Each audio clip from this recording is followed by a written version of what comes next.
हाँ ऊपर से होना चाहिए तो प्रोजेक्टर लगता ना जैसे। ढूंढ लो क्या ढूंढ लो? बंदा। बंदा तो ढूंढ देंगे बंदा। आप यार कम हो गया, ये बताओ पहले। हाँ बंदे की जरूरत क्या है?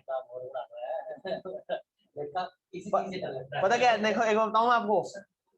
एक बार बताऊं मैं। हो गया। एक बार कर लो फिर बार बार इधर उधर साइड करने का खत्म ही हो।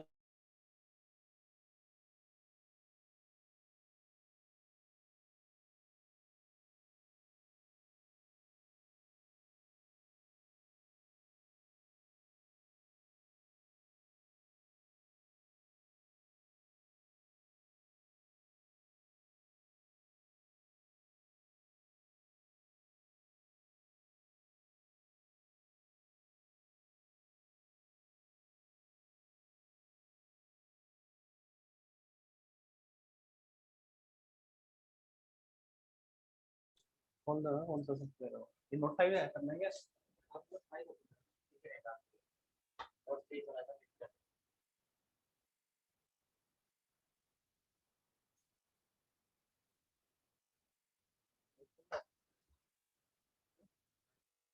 हाँ।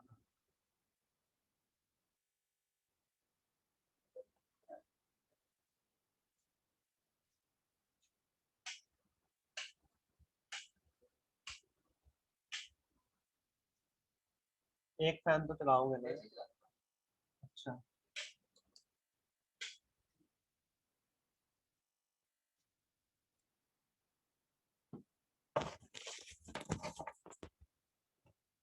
अब इसमें कमेंट निकालो इसमें तो।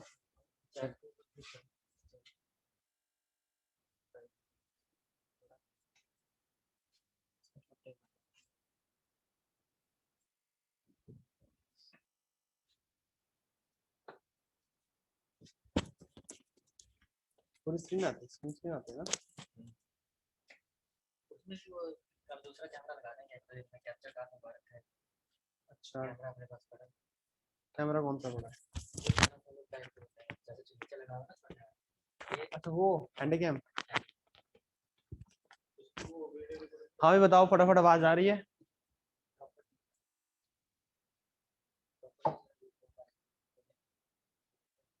सर एक बार लिंक करके देखना यार आवाज आ रही है कि नहीं। आ रही है? हाँ इसमें आ रही है। ठीक है ठीक है। बताओ भी आवाज सही आ रही है फिर करें स्टार्ट।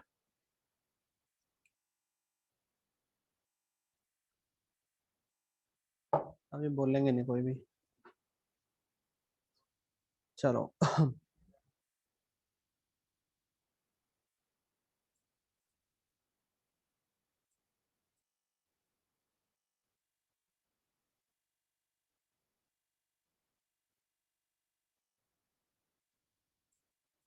नेक्स्ट लिखो भी फिर।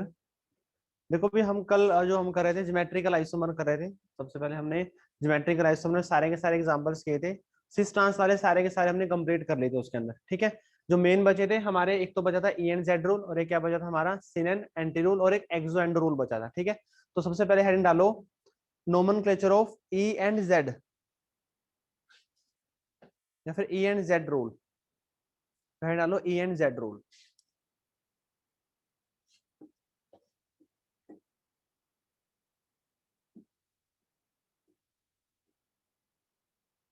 सिस ट्रांस के तो जो सारे के सारे जो एग्जांपल्स थे वो हमने कल डिस्कस कर लिए थे। ठीक है।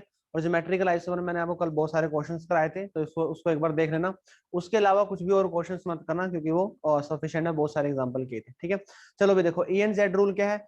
अच्छा मैंने आपको पहले बताया था कल कि जैसे हमारे पास ये है, यहाँ पे ए है, यहाँ पे बी है, मान लो यहाँ पे ए है और यहाँ पे सी है, इस तरह से। ठीक है। या तो मतलब मिनिमम ना एक कॉमन होना चाहिए इस कार्बन में और इस कार्बन में। इसमें और इसमें क्या होना चाहिए? एक कॉमन होना चाहिए। जैसे यहाँ पे ए क्या है? कॉमन है। अगर कोई एक भी कॉमन होगा तब वहां पे कौन सी टर्म आएगी? वहां पे टर्म आएगी सिस एंड ट्रांस। वहां पे क्या आएगा भाई? सिस एंड ट्रांस आएगा। तो हमें पता है कि जो ए है हम ए के रिस्पेक्ट में देखेंगे यहाँ पे कि सिस है या फिर ये ट्रांस है। तो ए क्या है? अपोजिट है, तो ऑब्वियसली क्या होगा? ये ट्रांस होगा। ये क्या होगा? ये ट्रांस होगा। ठीक है। बट अगर हमारे पास चारों के चारों ग्रुप क्या लगे हों? डिफरेंट लगे हों। चारों के चारों ग्रुप क्या लगे हों? डिफरेंट लगे हों। मान लो ये लगे होंगे यहाँ पे अब चारों ग्रुप क्या लगे हैं यहाँ पे, डिफरेंट लगे हैं, तो चारों ग्रुप अगर डिफरेंट लगे हैं तो इस केस में हम सिस ट्रांस को असाइन कर ही नहीं सकते, क्योंकि सिस ट्रांस के लिए क्या होना चाहिए, कम से कम एक तो, कम से कम एक तो दोनों कार्बन में क्या होना चाहिए, कॉमन होना चाहिए। अगर दोनों ही कॉमन है तब तो अच्छी बात है, पर मिनिमम एक तो क्या होना चाहिए, कॉमन होना चाहिए। अब यहाँ पे एक भी कॉमन नहीं है, फ्लोरीन है, ब्रोमीन है, क्लोरीन और आयोडीन है, तो इस केस में क्या होगा, हम सिस ट्रांस असाइन नहीं करेंगे, उसको क्या बोलेंगे, फिर हम इजेड रूल से क्या करेंगे, उसको हम बताएंगे। ठीक है अभी बात। अच्छा देखो भी, अब हमें पता है कि जो हमारा जेड होता है ना, जेड का मतलब वही है सेम साइड। जेड का मतलब क्या है, जर्मन वर्ड से लिए हुए हैं ई और जेड ये। और ई का मतलब क्या है, अपोजिट साइड। ई का मतलब क्या है अभी, अपोजिट साइड। ठीक है, जेड का मतलब क्या है, सेम साइड, और ई का मतलब क्या है, अपोजिट साइड। ठीक है, तो हम इसमें क्या करते हैं, इसमें हम प्रायोरिटी देते हैं, क्या करते हैं इसमें, हम प्रायोरिटी देते हैं।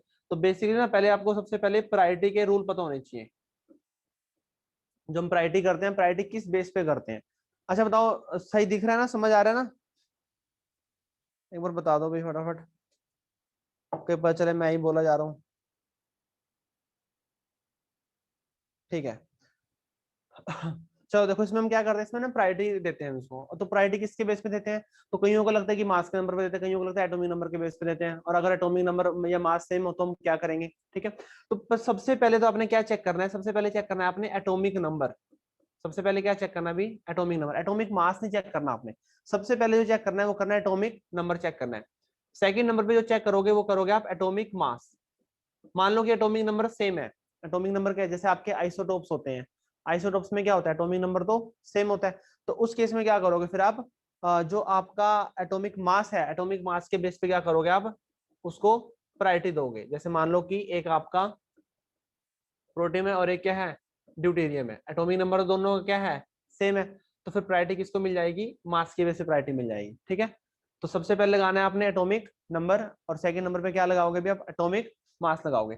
थर्ड नंबर पे क्या करोगे, देखो वैसे तो एटॉमिक नंबर और एटॉमिक मास से क्या हो जाएगा, आपको अलग कर दोगे। पर जो कई बार क्या होता है, हमारे पास ना कंपाउंड्स बहुत बड़े होते हैं, जैसे कि मान लो कि मान लो आपके इसमें ट्रिपल बॉन्ड आ गया, ये है ट्रिपल बॉन्ड है हमारे पास, और हमें ट्रिपल बॉन्ड में और इसमें से देना भी, किसको प्रायोरिटी ज्यादा मिलेगी, ट्रिपल बॉन्ड में से और इसमें से हमें चेक करना है कि किसको प्रायोरिटी ज्यादा मिलेगी। ठीक है, क्योंकि देखो जो हमारा फर्स्ट जो हमारा एटम होता है, फर्स्ट एटम, वो दोनों के अंदर क्या है, इसमें दोनों में सेम है, दोनों में क्या है अभी, वो दोनों में सेम है जो हमारा फर्स्ट एटम है। ठीक है, तो अब अगर फर्स्ट एटम हमारा दोनों में सेम है तो इसका मतलब क्या हुआ, एटॉमिक नंबर भी सेम हो गया उसका और एटॉमिक मास भी सेम हो गया। ठीक है, तब हम क्या चेक करते हैं, हम सेकंड एटम पे मूव करते हैं। हम क्या करते हैं, सेकंड एटम पे मूव करते हैं। मान लो कि हमारे पास एक तरफ है CHO, और एक तरफ है हमारे पास COOH। एक तरफ तो है CHO और एक क्या है हमारे पास, COOH है। अगर हम CHO को ओपन करेंगे, CHO को ओपन करने पे क्या होगा, C डबल बॉन्ड O और H, और COH को ओपन करेंगे O और H। ठीक है, अब देखो यहाँ पे जो हमारा फर्स्ट एटम है वो तो क्या है, सेम है, फर्स्ट एटम क्या है हमारा, सेम है। तो हम नेक्स्ट एटम पे मूव करेंगे। अब यहाँ पे नेक्स्ट एटम ऑक्सीजन है, अगेन यहाँ पे भी नेक्स्ट एटम क्या है, ऑक्सीजन है। यहाँ पे नेक्स्ट एटम हमारा हाइड्रोजन, बट यहाँ पे क्या है, ऑक्सीजन है। तो इसका मतलब है कि इसको प्रायोरिटी हम ज्यादा देंगे, इसको प्रायोरिटी हम कम देंगे, इसको प्रायोरिटी ज्यादा देंगे, इसको प्रायोरिटी हम कम देंगे। ठीक है, अभी ट्रिपल बॉन्ड का बताऊंगा, एक बार इस क्वेश्चन को करते हैं। ठीक है, अभी ट्रिपल बॉन्ड का दोबारा से बताऊंगा। अच्छा देखो, जो प्रायोरिटी देनी है ना, ईच कार्बन पे देनी है, जैसे ये कार्बन और इस कार्बन, तो इन दोनों में से क्लोरीन और आयोडीन में से ज्यादा नंबर, एटॉमिक नंबर किसका है, ऑब्वियसली आयोडीन का है, तो नंबर 1 मिल जाएगी। फ्लोरीन और ब्रोमीन में से किसका है, ऑब्वियसली ब्रोमीन का है। तो दोनों सेम प्रायोरिटी के ग्रुप क्या आ गए, सेम साइड आ गए, सेम प्रायोरिटी ग्रुप क्या आ गए, सेम साइड। तो हमें पता है कि ये क्या होगा हमारा, ये हमारा जेड होगा। जेड का मतलब वही लगा लो कि जेड को आप सिस मान लो, और ई को, ई क्या है हमारा,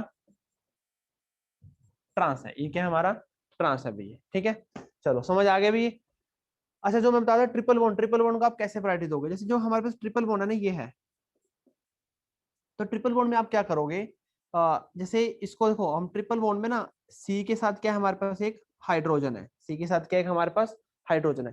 तो ऐसे ही इसके साथ 2 C लगा देंगे, ऐसे इसके साथ क्या लगा देंगे, 2 C लगा देंगे। जैसे मान लो कि हमारे पास C ट्रिपल बॉन्ड N है, क्या है भी C ट्रिपल बॉन्ड N है, तो हम क्या करेंगे, एक CN तो है ही है हमारे पास, और इसके साथ नाइट्रोजन लगा देंगे, और क्या लगा देंगे साथ, नाइट्रोजन लगा देंगे। ठीक है अभी, या फिर इसको करने का एक तरीका और भी है, क्या करने का तरीका एक और, अभी देखो एक बार, यहाँ पे एक कार्बन है, यहाँ पे एक क्या है, हाइड्रोजन है, तो ये रहा वो कार्बन और ये रहा वो हाइड्रोजन रहा। ठीक है, ये रहा वो कार्बन, ये रहा हाइड्रोजन रहा।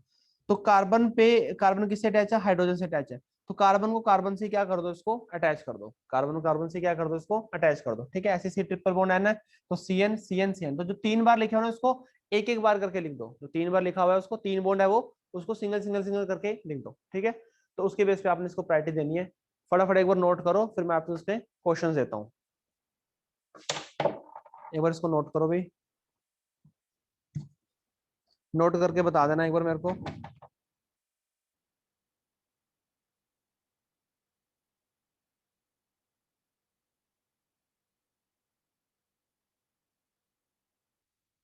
कर लिया भी सबने नोट? हाँ जी बताओ, फटाफट नोट कर लिया सबने? बोल भी लो भाई अब।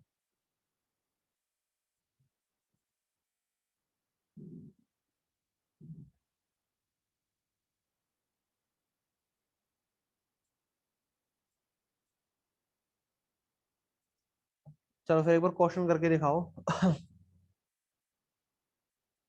क्वेश्चन दे रहा हूँ मैं, आपने ई और जेड बताने हैं इसमें से।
चलो भाई फटाफट क्वेश्चन करके दिखाओ सारे, 10 क्वेश्चन है ये।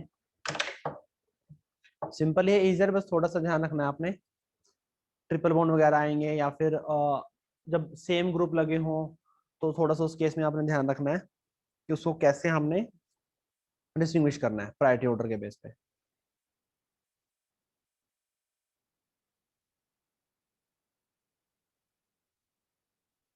सर 9 में कार्बन के 5 बॉन्ड हैं।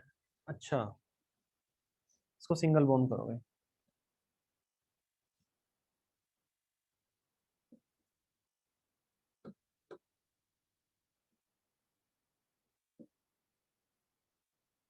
ठीक है।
कर लिए नोट सबने?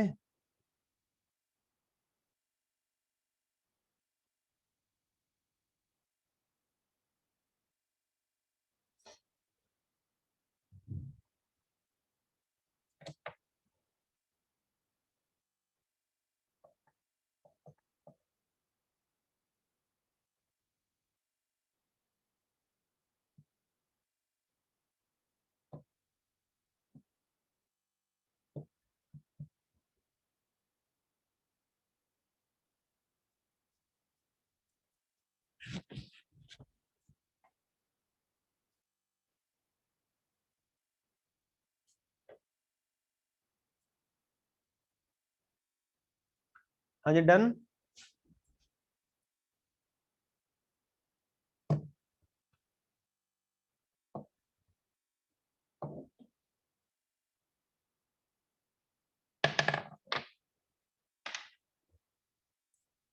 करो फटाफट करो।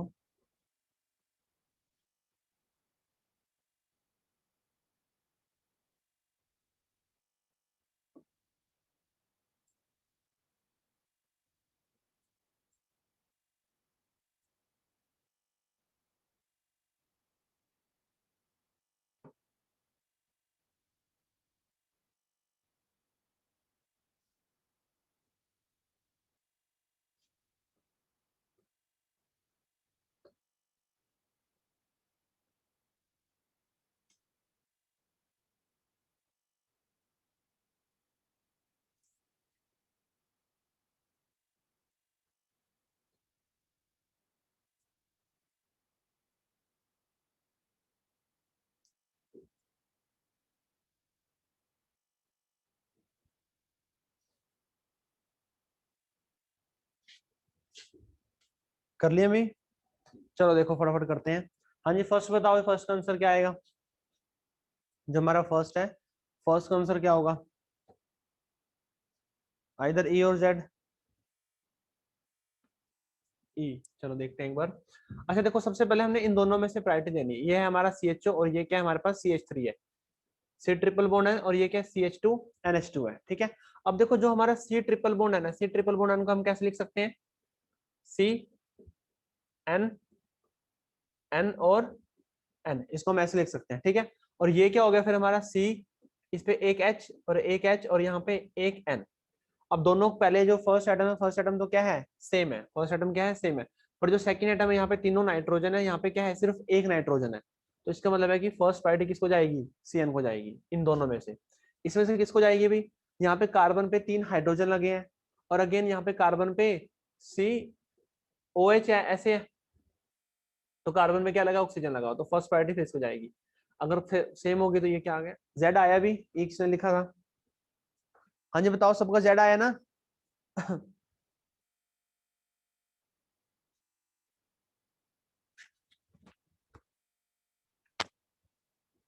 चलो सेकंड क्वेश्चन करते हैं। सेकंड के अंदर क्या है अभी देखो, आपने ना सिर्फ फर्स्ट एटम चेक करना सबसे पहले। यहाँ पे NO2 है, मतलब ये नाइट्रोजन और ये क्या है आपका कार्बन है। तो फिर इसका मतलब है कि नाइट्रोजन को क्या जाएगी? फर्स्ट प्रायोरिटी जाएगी। यहाँ पे क्या है, देखो यहाँ पे आपका नॉर्मल साइक्लोहेक्साइल और ये क्या है, फिनाइल ग्रुप है, ठीक है।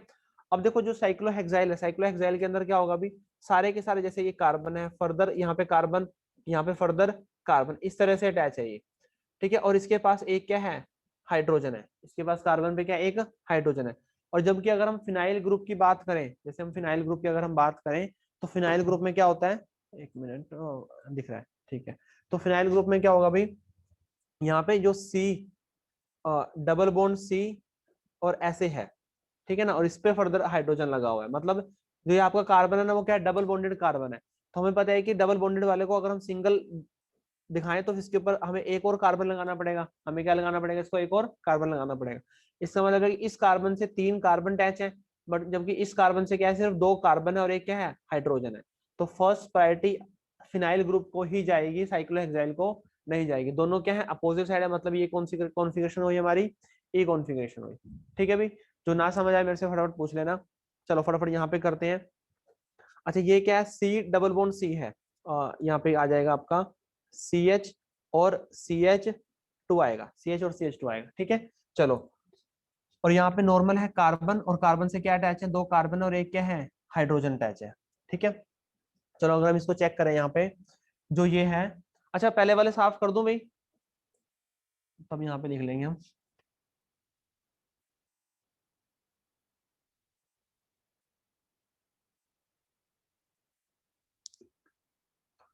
देखो जो आपका CH2 है, इसको कैसे दिखाओगे आप, जैसे ये है आपका C डबल बॉन्ड CH2, और इसके पास क्या है, एक अटैच है, हाइड्रोजन अटैच है। तो ये इक्विवेलेंट होगा, कैसे दिखाओगे आप इसको, देखो C के पास क्या है, एक तो कार्बन है इस पे, और एक ऐसे हाइड्रोजन 2 है, और इसके ऊपर एक हाइड्रोजन है, ठीक है।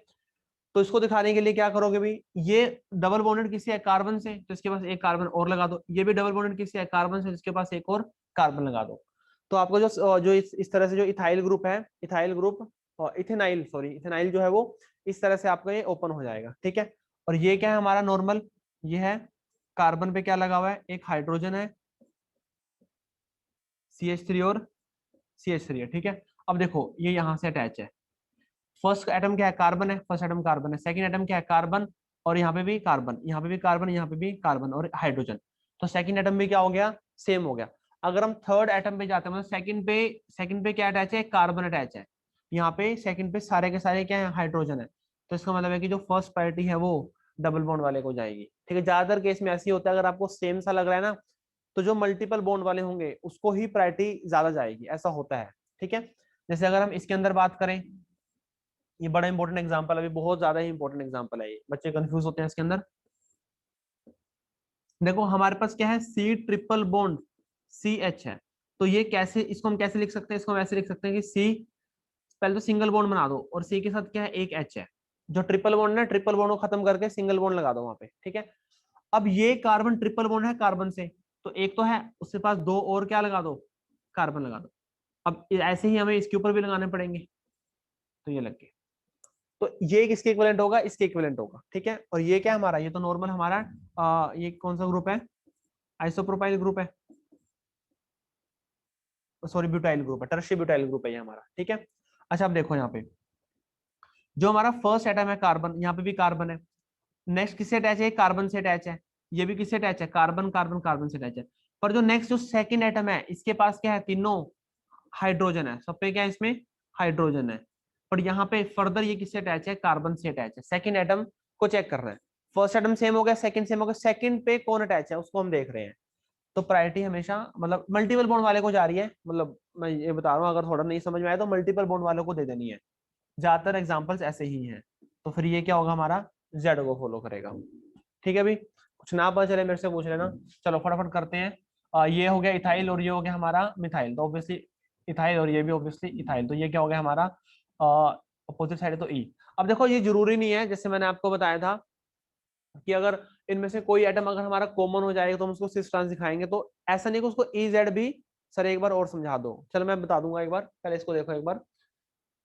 अब जैसे अगर हमारा कोई ना कोई दोनों कार्बन पे एक एटम कॉमन है, या एक ग्रुप हमारा कॉमन है, फिर 2 ग्रुप कॉमन है, तो वहां पे सिस ट्रांस तो दिखा ही सकते हो, साथ में आप ई जेड भी दिखा सकते हो। बात समझ आई ना, जैसे यहाँ पे भी इथाइल है, यहाँ पे भी इथाइल है, तो ये ऑब्वियसली ट्रांस है, पर ये ई भी है। तो सिस ट्रांस में आप इजेड भी दिखा सकते हो, पर इजेड के अंदर आप सिस ट्रांस नहीं दिखा सकते। तो कहने का मतलब क्या हो गया कि आप सिस ट्रांस के अंदर इजेड असाइन कर सकते हो, पर इजेड के अंदर आप सिस ट्रांस असाइन नहीं कर सकते। ठीक है अभी, चलो। अच्छा दोबारा आऊंगा मैं इस क्वेश्चन पे, इन दो क्वेश्चन जो थे इंपॉर्टेंट थे भाई। पहले एक बार ये देखो, सबसे फर्स्ट एटम चेक करना है, सबसे फर्स्ट एटम। यहाँ पे क्लोरीन है, यहाँ पे कार्बन है, तो ऑब्वियसली क्लोरीन। ब्रोमीन है, कार्बन है, तो ऑब्वियसली ब्रोमीन। तो दोनों सेम साइड हो गए, मतलब जेड हो गया ये हमारा। सही है बात ये, बहुत बढ़िया। अच्छा ये फिनाइल ग्रुप है, हाइड्रोजन है, तो ऑब्वियसली फिनाइल, सोचना ही नहीं है। यहाँ पे क्या है C6H11, मतलब ये साइक्लोहेक्साइल है, साइक्लोहेक्साइल। और ये COOH, तो यार सीधी सी बात है, पहला एटम तो कार्बन है, इसमें सेकंड एटम ऑक्सीजन है, इसमें सेकंड एटम भी कार्बन है। तो सेकंड एटम जिसमें ऑक्सीजन होगा उसको प्रायोरिटी ज्यादा जाएगी। तो फिर ये क्या आ जाएगा हमारा, ई सिस्टम होगा ये हमारा। सही है बात ये, चलो। यहाँ पे मैंने क्या लिखा CH2I, एक बार इसको सही से लिख देते हैं भाई। यहाँ पे आयोडीन है, इसके साथ आयोडीन अटैच है ये। चलो भी एक बार देखो यहाँ पे, ये भी थोड़ा, ये भी अच्छा एग्जांपल है यहाँ पे। अच्छा देखो यहाँ पे है CCl3, यहाँ पे क्या है CCl3 है। ऑब्वियसली देखो यहाँ पे भी पहला एटम कार्बन है, यहाँ पे पहला एटम क्या है कार्बन है, पर यहाँ पे सेकंड एटम क्या है आयोडीन है। और यहाँ पे सेकंड एटम क्या है क्लोरीन। अच्छा मेरे को बताओ पहले, आप एक बार आंसर करो खुद, कि इसको प्रायोरिटी दूं या फिर इसको प्रायोरिटी दूं, मतलब ए को प्रायोरिटी दूं या फिर बी को प्रायोरिटी दूं। देखो अभी तो बहुत इंपॉर्टेंट एग्जांपल है ये, जो एग्जांपल लिखे हैं ना मैंने इंपॉर्टेंट ही है, ये लगा लेना।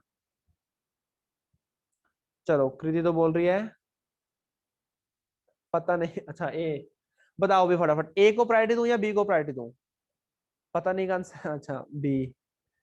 बताओ भी फटाफट किसको प्रायोरिटी दूं।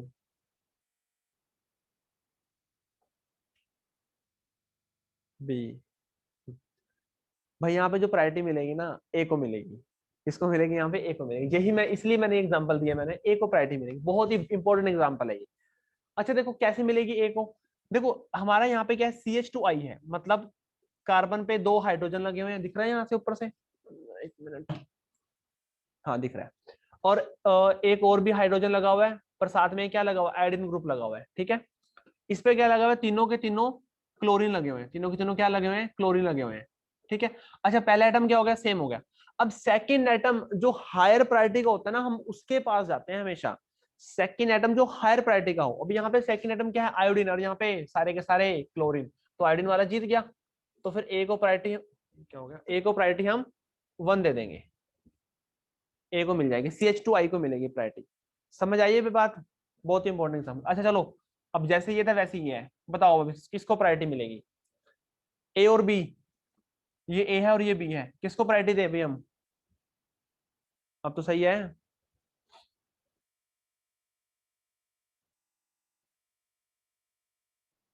हाँ जी बताओ सही है। हाँ ऑब्वियसली ए को ही मिलेगी प्रायोरिटी CH2Cl को, क्योंकि हमने क्या चेक करना है सेकंड एटम जो हायर प्रायोरिटी का है, क्योंकि हम हायर प्रायोरिटी वाले पे जा रहे हैं ना, तो इसको मिल जाएगी। तो सेम साइड है, तो मतलब ये क्या आ गया जेड आ गया। बहुत ही इंपॉर्टेंट एग्जांपल। चलो भाई ये एग्जांपल यहाँ से, अरे इतना है ये एग्जांपल, ठीक है। चलो इसके अंदर ना दो मल्टीपल बॉन्ड है, मतलब दो आपके इसमें डबल बॉन्ड है, तो हम दो इजेड आ जाएंगे यहाँ पे, ठीक है। तो ऑब्वियसली एक बार चेक करो, यहाँ पे फ्लोरीन और यहाँ पे क्लोरीन, तो किसको मिल गया क्लोरीन को मिल गया। डबल बॉन्ड के साथ एक हाइड्रोजन लगा हुआ है, एक ये पूरा ग्रुप लगा हुआ है, तो ऑब्वियसली जो पूरा ग्रुप लगा हुआ है उसको मिलेगी। इधर ये क्या आ जाएगा जेड आ जाएगा, ठीक है अभी बात ये।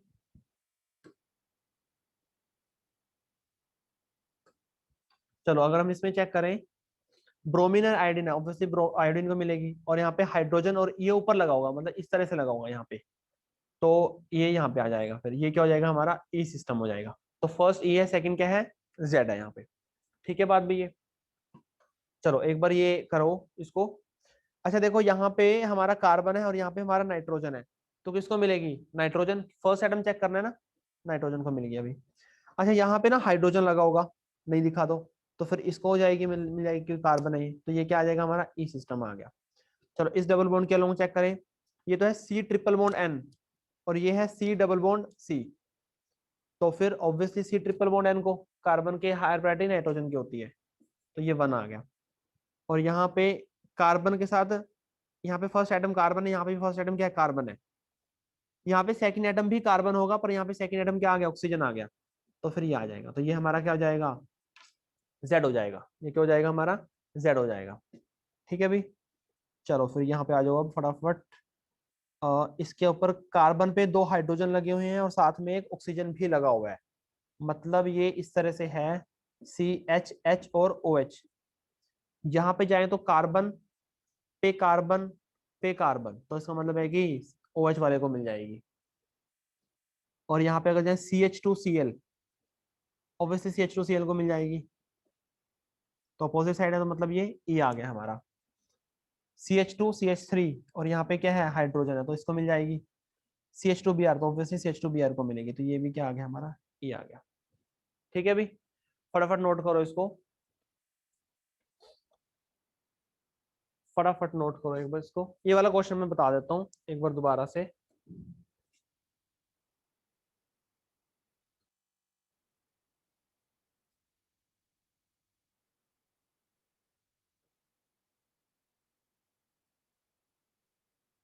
बड़े नहीं होंगे।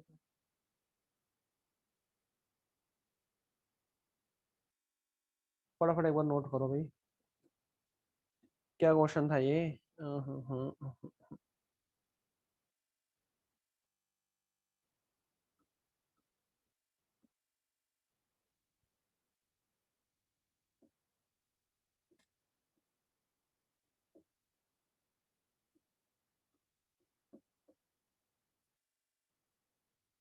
सर 8 क्वेश्चन में प्रायोरिटी CH2CF को नहीं मिलेगी क्या?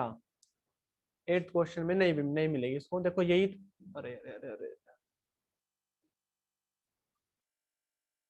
CH2Cl, देखो यही मैं बता, इसमें आपको अगर ए बी समझ आए ना, देखो यही सीन है इसके अंदर।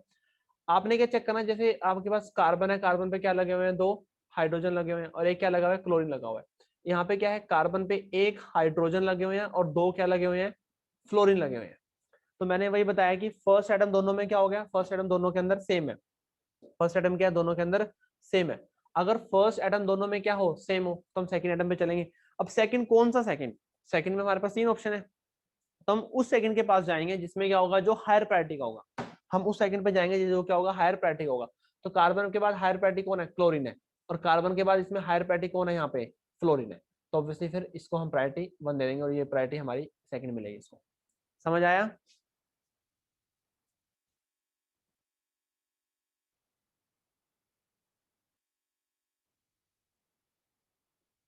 अच्छा देखो, दोबारा देखो यार एक बार ये क्वेश्चन।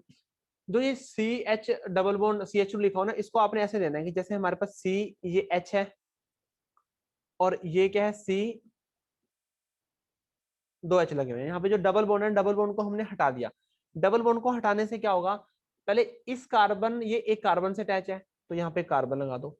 ये कार्बन भी कार्बन से अटैच है, तो यहाँ पे भी क्या लगा दो, कार्बन लगा दो। तो इस तरीके से क्या करना है, आपने इसको ओपन करना है।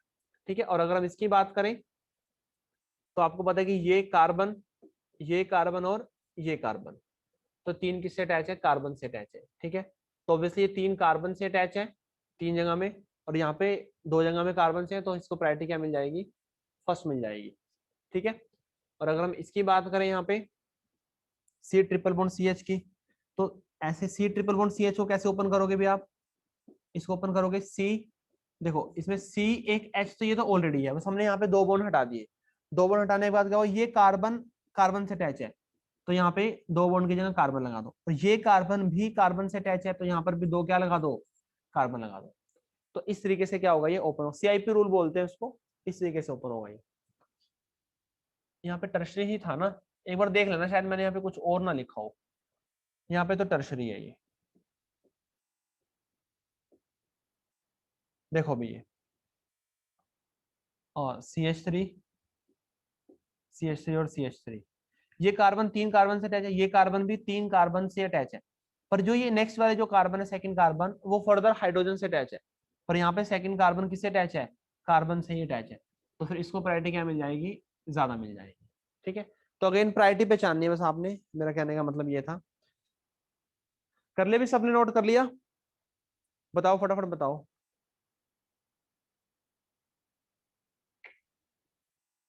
हाँ जी, क्लियर कर दूं इसको?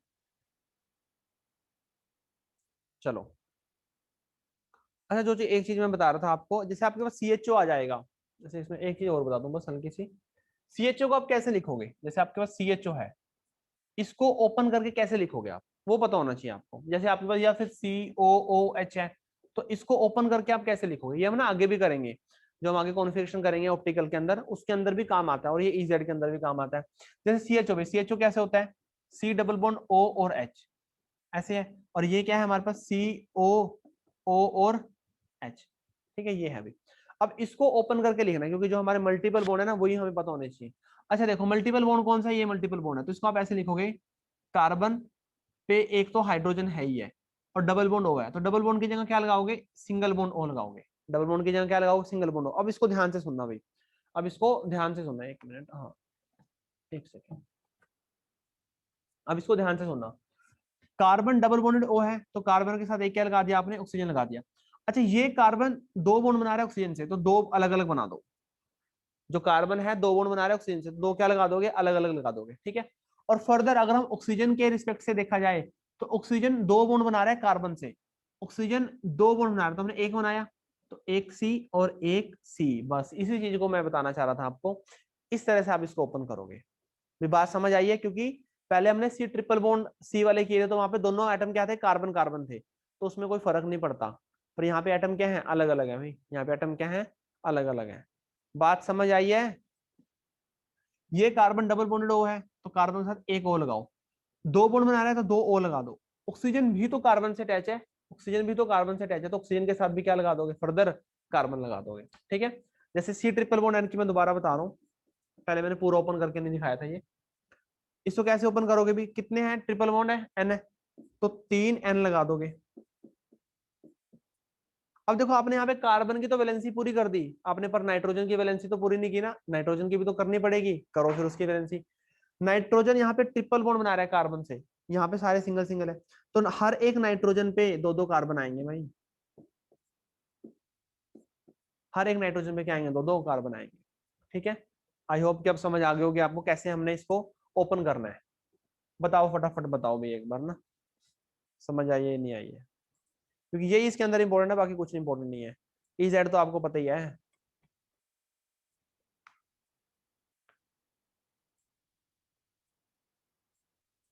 बताओ फटाफट, ये चीज समझ आई है ना। आपने बस इसमें यही चेक करना है, जैसे आपके पास C डबल बॉन्ड O है, तो C दो मतलब डबल बॉन्ड बना रहा है ऑक्सीजन से, तो अलग अलग बना दो। ऑक्सीजन की भी तो वैलेंसी पूरी करोगे ना, ऑक्सीजन किससे करेगा, कार्बन से करा, तो ऑक्सीजन की भी किससे करो, कार्बन से करो वैलेंसी पूरी। ऐसे जैसे हमने यहाँ पे C ट्रिपल बॉन्ड N किया, तो 3N बना दो, तो N की भी तो वैलेंसी पूरी करो, किससे करोगे, जो किससे अटैच था, वो कार्बन से अटैच है, तो कार्बन ही करेगा उसकी वैलेंसी पूरी, ठीक है ना। इस तरीके से आपने करना है। चलो भी फटाफट करो इसको। नेक्स्ट लिखो भाई, नेक्स्ट जो हमारी नोमेनक्लेचर है वो करेंगे हम, syn and anti rule, SYN and anti rule, syn and anti rule.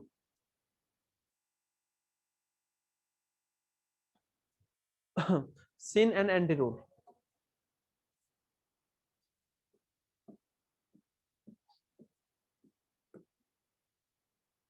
देखो सिन एंड एंटी वही है, आपको पता है कि सिन का मतलब क्या होता है, सेम साइड, सिन का मतलब क्या होता है, सेम साइड, ठीक है।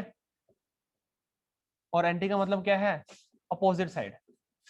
रख दो ये, हाँ हाँ रख दो, कोई बात नहीं। सिन का मतलब क्या होता है, सेम साइड, और एंटी का मतलब क्या होता है, अपोजिट साइड, तो भाई सी से और ट्रांस है उसके बाद, ठीक है चलो ठीक है। अच्छा, सिन एंड एंटी को हम कहाँ लगाते हैं, देखो सिन एंड एंटी को हम वहां लगाते हैं जहां पे कोई लोन पेयर हो, जहां पे क्या हो, कोई लोन पेयर हो। तो एल्डोक्साइम्स में या फिर कीटोक्साइम्स के अंदर हम इसको क्या करते हैं, यूज करते हैं, ठीक है। जैसे मैं आपको एग्जांपल दे रहा हूँ, हमारे पास क्या है, हमारे पास है, मान लो कि हमारे पास ये ग्रुप है, ये ग्रुप है, और हमने इसके अंदर बताया, हम इसके अंदर सिस ट्रांस नहीं बताएंगे, हम इसके अंदर सिस ट्रांस नहीं बताएंगे, क्यों नहीं बताएंगे, ऑब्वियसली एटम क्या लगे हैं, ग्रुप कैसे लगे हुए हैं, आप डिफरेंट लगे हुए हैं। और अगेन यहाँ पे EZ का भी कोई सीन नहीं आता, यहाँ पे जो EZ है उसका भी कोई सीन नहीं आता। अच्छा, यहाँ पे ना H होता है एक, पहले H के साथ बताऊंगा और फिर उसके साथ बताऊंगा। यहाँ पहले H लगाऊं, फिर दूसरे के साथ बताऊंगा, ठीक है। तो यहाँ पे आपका जो सीन है, जो है आपने उसको क्या करना है। अच्छा, अगर आपके पास उसके अंदर H और OH हो, पहले ध्यान देना भी इस बात को, अगर उसके अंदर क्या हो, H और OH, तो आपने H और OH को ही देखना है।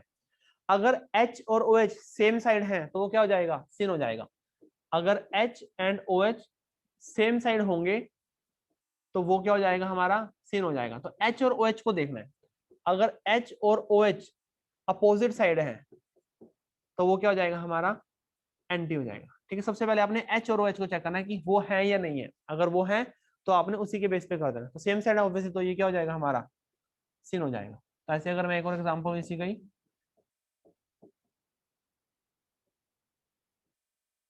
H यहाँ पे क्या आ जाएगा, फिनाइल आएगा। अब यहाँ पे H और H क्या है, अपोजिट साइड है, तो इसका मतलब ये क्या आ जाएगा हमारे पास, एंटी आएगा। ठीक है, तो यहाँ पे जो प्रायोरिटी का रूल है ना, वो प्रायोरिटी वैसे नहीं करनी है आपने, अगर H और OH प्रेजेंट है तब आपने क्या करना है, H और OH के केस में आपने, अगर वो सेम साइड है तो सिन आएगा, अगर वो अपोजिट साइड है तो क्या आ जाएगा, फिर वहां पे एंटी आ जाएगा। क्या बात सही है अभी? ठीक है, चलो। अगर वहां पे H तो OH तो देखो होगा ही, क्योंकि ये कीटोक्साइम्स होते हैं। क्या होते हैं, कीटोक्साइम्स। ओक्साइम्स मतलब डबल बॉन्ड एन OH, तो ये तो होगा ही होगा। तो OH तो कंफर्म है, होगा ही होगा। हाइड्रोजन हो भी सकता है और नहीं भी हो सकता। मान लो कि हाइड्रोजन नहीं है, ठीक है, अगर हाइड्रोजन ना हो, जैसे मान लो कि आपके पास ये है, हाइड्रोजन की जगह मान लो एक एक यहाँ पे लिखा हुआ है CH3 और यहाँ पे लिखा हुआ है C2H5 लिखा हुआ है। ठीक है, तब आपने, अगर हाइड्रोजन नहीं है तो फिर क्या हो गया, आपने नॉर्मल प्रायोरिटी, तो जैसे हमने अभी ENZ के अंदर किया था, अगर हाइड्रोजन नहीं है तो फिर आप क्या करोगे, इसको प्रायोरिटी दोगे। ऑब्वियसली यहाँ पे तो हमेशा OH को ही प्रायोरिटी मिलेगी। किसको प्रायोरिटी मिलेगी, OH को। लोन पेयर को प्रायोरिटी कभी नहीं देनी भाई, लोन पेयर अगर साथ है ना, दूसरे को ही प्रायोरिटी देनी है। CH3 और यहाँ पे C2H5 है, तो ऑब्वियसली C2H5 को मिलेगी, C2H5 है, तो यहाँ पे क्या आ जाएगा हमारा, ये सिन आ जाएगा। क्या आ जाएगा भाई, ये सिन आएगा। ठीक है, तो वही है कि अगर आपके पास H और OH है तो H और OH के बेस पे करोगे, अगर H नहीं है वहां पे तो वही आपको आपने प्रायोरिटी देनी है। प्रायोरिटी ग्रुप अगर सेम साइड है तो सिन, अगर अपोजिट साइड है तो वो क्या हो जाएंगे, एंटी हो जाएंगे भाई। कितनी बात सही है अभी? तो अगेन है कि प्रायोरिटी के बेस पे आपने चेक करना है। ठीक है, अच्छा, हाइड्रोजोन के अंदर क्या हो सकता है, जैसे हाइड्रोजोन्स होते हैं आपके, हाइड्रोजोन्स के अंदर अ, उसमें लोन पेयर होता है और NH2 होता है। ठीक है, अगेन यहाँ पे कार्बन है, ये CH3 और ये क्या है, मान लो ये आपका फिनाइल ग्रुप है, चलो ये है।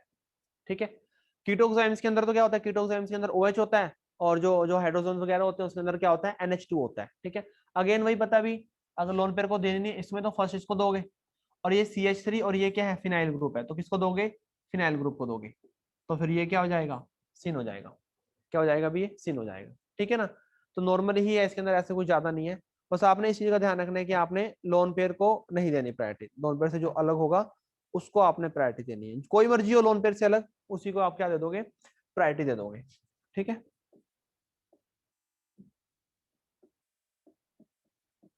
इस तरह से भी हो सकता है अभी। लोन पेयर वाले ने जो होते हैं ना, वो ना तो सिस्टर्स में आते ना ही वो EZ में आते हैं, उसको हम सिन और एंटी के अंदर रखते हैं। ठीक है, इस तरह से अभी देखो, लोन पेयर अपोजिट साइड है, PH ग्रुप, बस अगेन है कि इन दोनों में से प्रायोरिटी किसको मिलेगी, PH को मिलेगी, इसमें से किसको मिलेगी, PH को मिलेगी। PH क्या है, अपोजिट साइड है, तो फिर ये क्या आ जाएगा हमारा, एंटी आ जाएगा। क्या आ जाएगा भाई, ये एंटी आ जाएगा। ठीक है, करो फटाफट नोट करो अभी इसको।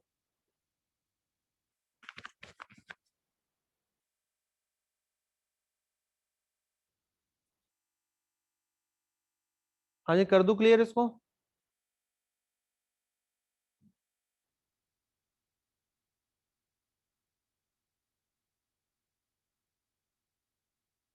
चलो मैं क्लियर कर रहा हूँ इसको। चलो नेक्स्ट लिखो, छोटा सा रूल है एक और, एक्सो एंडो। एक छोटा सा और रूल है, वो है एक्सो और एंडो। एक्सो और एंडो। एक्सो को लगा के चलना कि ये हमारा सिस है, सेम साइड, और एंडो ये हमारा ट्रांस के जैसा है। ठीक है, जो एक्सो और एंडो है ना, सबसे पहली बात है ये लगेंगे कहाँ पे, ये लगेंगे बाईसाइक्लो में। छोटा सा रूल है, एक दो एग्जाम्पल ही कराऊंगा इसके। ये कहाँ पे वैलिड होगा, बाईसाइक्लो कंपाउंड के अंदर वैलिड होगा। कैसे वैलिड होगा भाई, बाईसाइक्लो के अंदर ये देखना है कि अगर रिंग एंड ग्रुप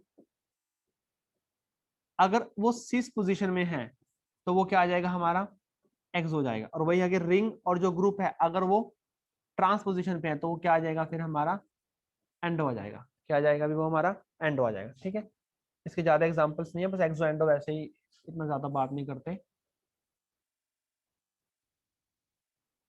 चलो ये है यहाँ पे H और यहाँ पे ये ग्रुप लगा हुआ है।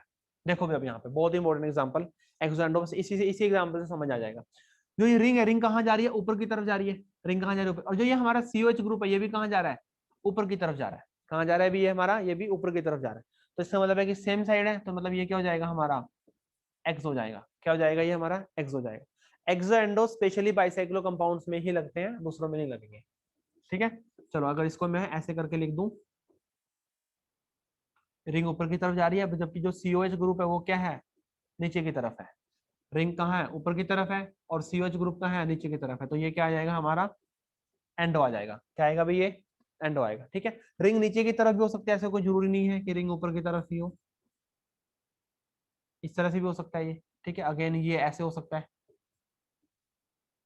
तो ये कहाँ जा रहा है, ऊपर की तरफ जा रहा है, रिंग कहाँ जा रही है, नीचे की तरफ जा रही है। तो ये भी क्या आ जाएगा हमारा, एंडो आ जाएगा। ठीक है, तो उसमें केस अलग अलग हो सकते हैं, ऐसा कोई जरूरी नहीं है। सही है बात ये। बाइसाइक्लो कंपाउंड में होगा, रिंग और जो ग्रुप लगे हुए हैं अगर वो सेम साइड जा रहे हैं तो क्या जाएगा, सिस, मतलब वो एक्सो होगा। और अगर अपोजिट जा रहे हैं तो मतलब वो एंडो होगा। बताओ भी फटाफट बताओ, अभी ये ज्योमेट्रिकल खत्म हो गया, कुछ और नहीं बचा। कल मैंने आपको बहुत मतलब सारा कुछ कराई दिया था, आज थोड़ा सा ही बचा था। ऑब्वियसली ऑनलाइन क्लास में थोड़ा टाइम ज्यादा लगता है। बताओ भी, क्लियर करूं, ऐसा कोई जिसने ना लिखो। नेक्स्ट हेडिंग डाल लेना भी, ऑप्टिकल आइसोमर। नेक्स्ट करेंगे जो हम ऑप्टिकल आइसोमेरिज्म करेंगे।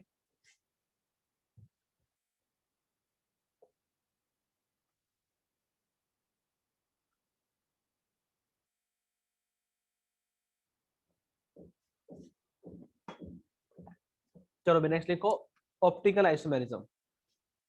ऑप्टिकल आइसोमेरिज्म लिखो, सबसे पहले इसमें लिखो, मैं बोल रहा हूँ। ऑप्टिकल आइसोमेरिज्म क्या होते हैं अभी, compounds having same molecular formula, same structural formula.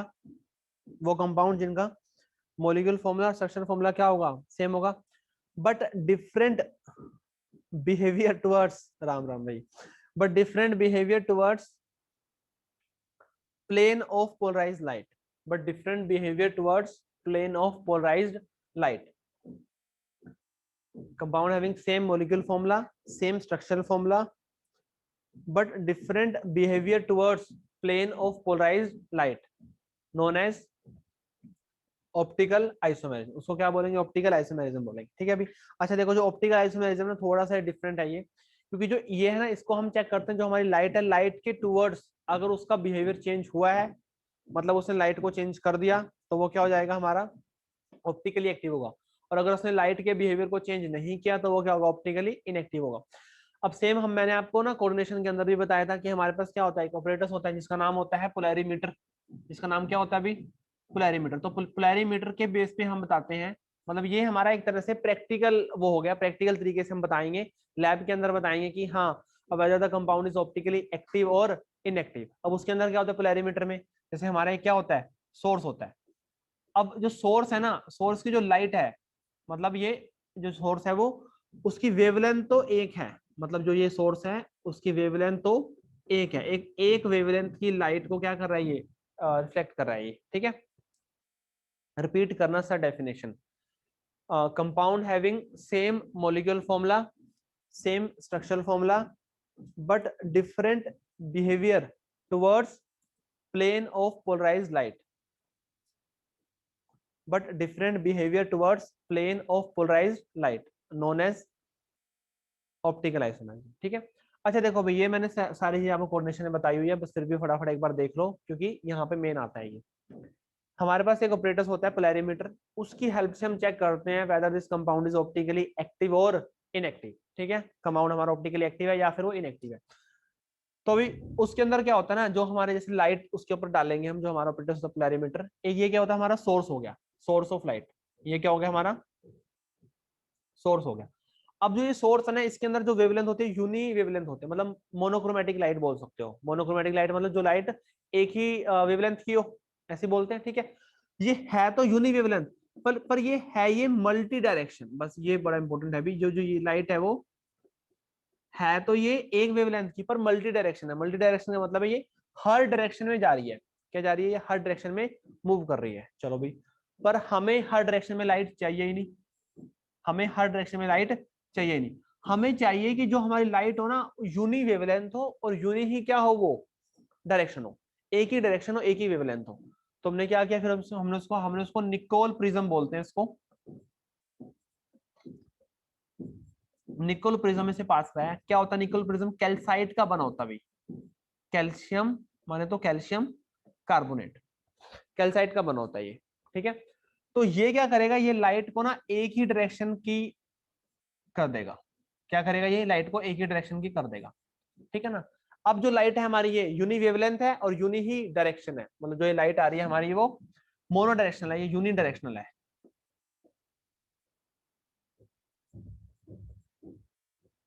ये यूनि डायरेक्शनल है, ठीक है। चलो भी, अच्छा अब हमने क्या किया, अभी जो हमने निकोल प्रिज्म से पास कराया तो उसने क्या कर दिया लाइट को, उसने लाइट को क्या कर दिया, मोनो क्रोमेटिक तो पहले थी, मतलब यूनि डायरेक्शनल कर दिया उसको, ठीक है। चलो अब क्या होता है ना, यहाँ पे एक हमारा कंटेनर होता है, यहाँ पे क्या होता है, हमारा एक कंटेनर होता है,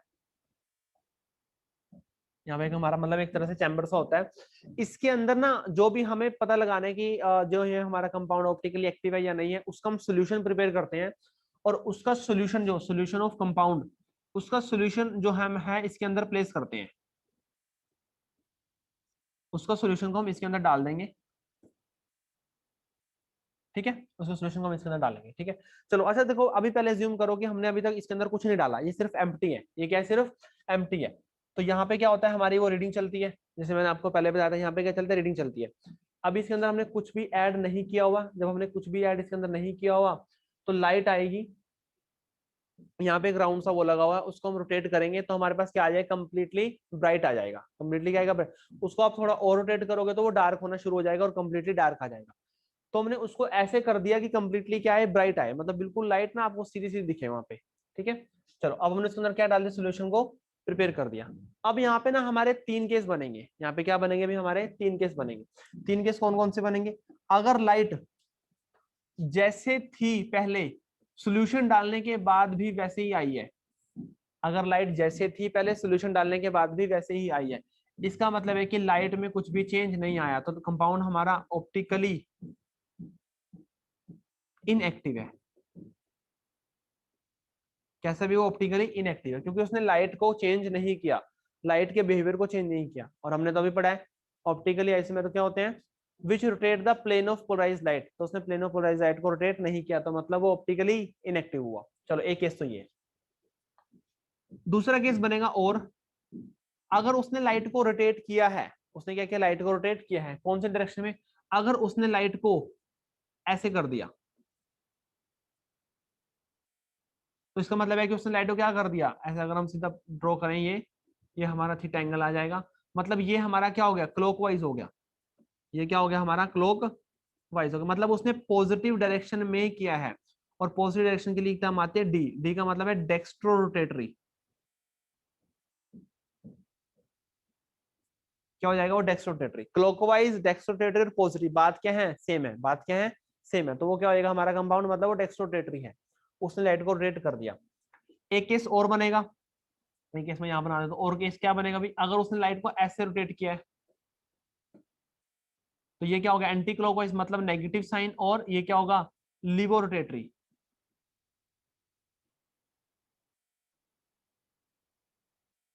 वो क्या होगा, लिबो रोटेटरी, जिसको हम नॉर्मल स्मॉल एल से रिप्रेजेंट करते हैं, और इसको हम स्मॉल डी से करते हैं। वो लिबो रोटेटरी, ये क्या हो जाएगा, डेक्स्ट्रोटेटरी हो जाएगा, ठीक है। और ये दोनों के दोनों क्या होंगे, दोनों के दोनों ऑप्टिकली एक्टिव होंगे, दोनों के दोनों क्या होंगे, ऑप्टिकली एक्टिव होंगे, ठीक है।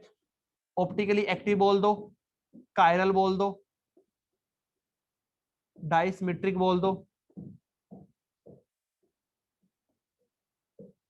बात क्या है, बात सेम है, बात क्या, बात सेम है, ठीक है भाई। फटाफट इसको नोट करो, बनाओ एक बार इसको, अगर बना लो तो मेरे को बता देना।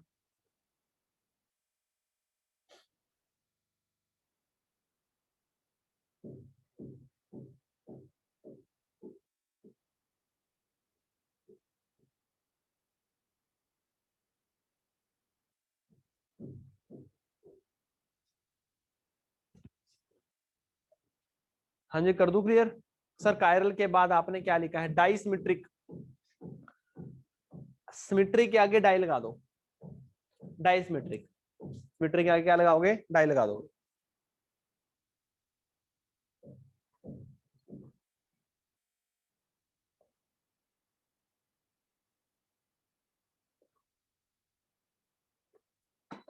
सही है, बात भी कर दूं क्लियर?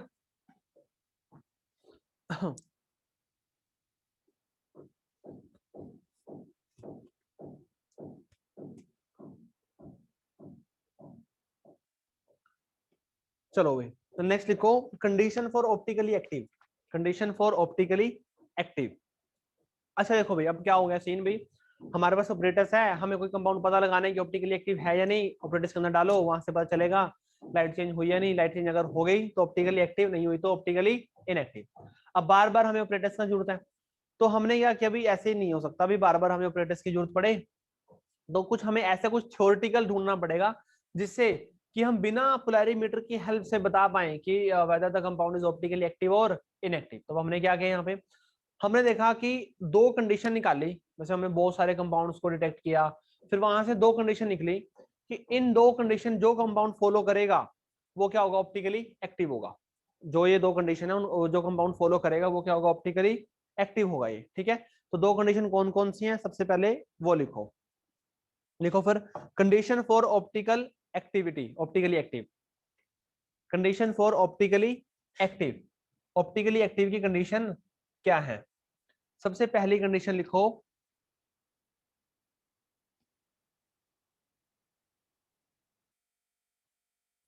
सबसे पहली कंडीशन लिखो, compound must be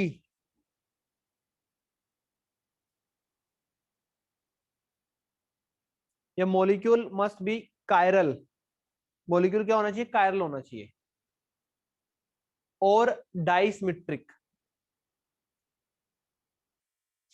molecule must B, मैं कार्बन नहीं बोल रहा, कायरल कार्बन, क्योंकि कई कंपाउंड ऐसे हैं जिसके अंदर कार्बन कायरल नहीं होता, स्टिल वो ऑप्टिकल एक्टिव हैं, ठीक है। तो क्या लिखोगे, the molecule must be chiral और डाइसिमेट्रिक, मस्ट बी कायरल और डाइसिमेट्रिक। सेकंड लिखो, it must have, it must have non super imposable, it must have non superimposable mirror image. भाई दो ही कंडीशन है, जो चार पांच बोलते हैं सिर्फ दो ही कंडीशन के बेस पे आप बता सकते हो whether your compound is optically active और inactive. First one is the molecule must be chiral और dissymmetric, and second one is they form non superimposable mirror image. जो उसकी मिरर इमेज बनेगी ना भाई, वो आपस में नॉन सुपर इम्पोजेबल होनी चाहिए।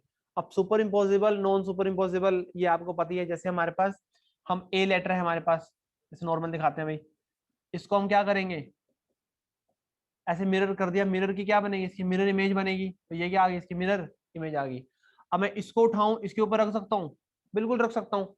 क्या ये दोनों सुपर इम्पोज कर जाएंगे, ऐसे कैसे क्या कर जाएंगे, सुपर इम्पोज कर जाएंगे। तो ये क्या हो जाएगी, सुपर इम्पोजेबल,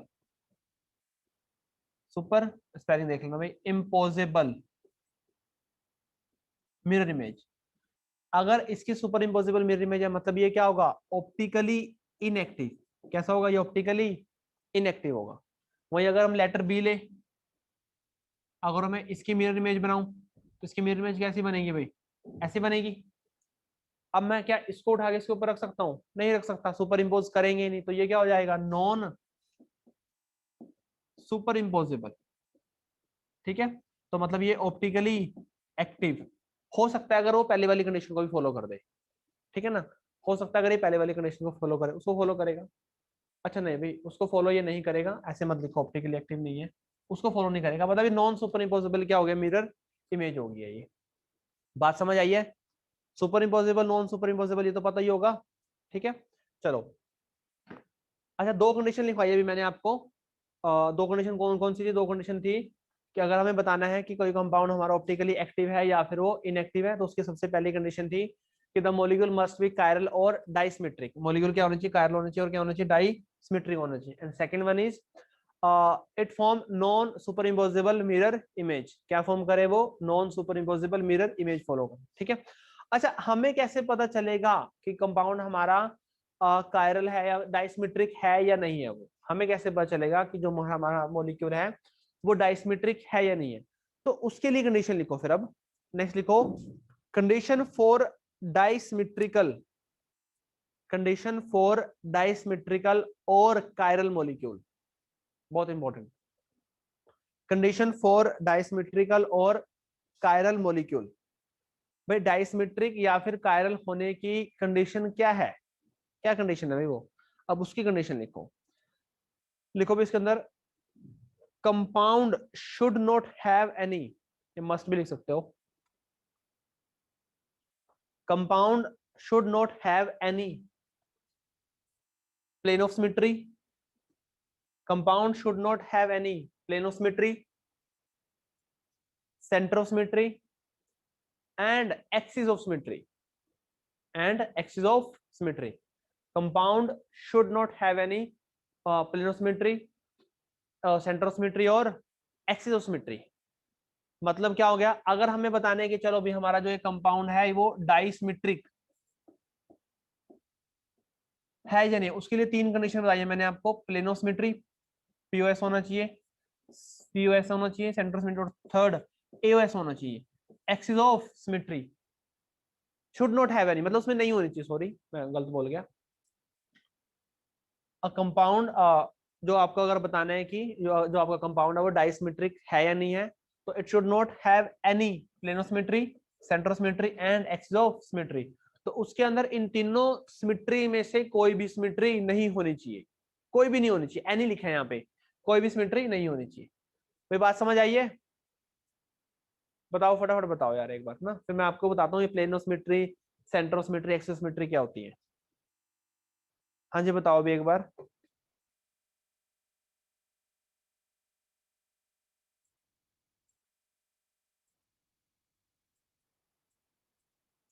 अब कोई नहीं लिखेगा, और वैसे व्हाट्सएप पे चैटे करेंगे बिल्कुल, बता दो भाई। चलो अब एक और मैं थोड़ा बताऊंगा कि इसमें सबसे पहले लिखो प्लेनोसिमेट्री क्या होती है, सबसे पहले लिखो पीओएस, प्लेनोसिमेट्री क्या होती है, लिखो imaginary plane, imaginary plane which divide the molecule, मैं डेफिनेशन बोल रहा हूँ प्लेनोसिमेट्री की, imaginary plane which divide the molecule into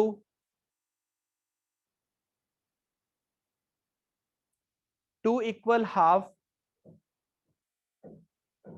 two equal half and both equal half are mirror image to each other, both equal half are mirror image to each other,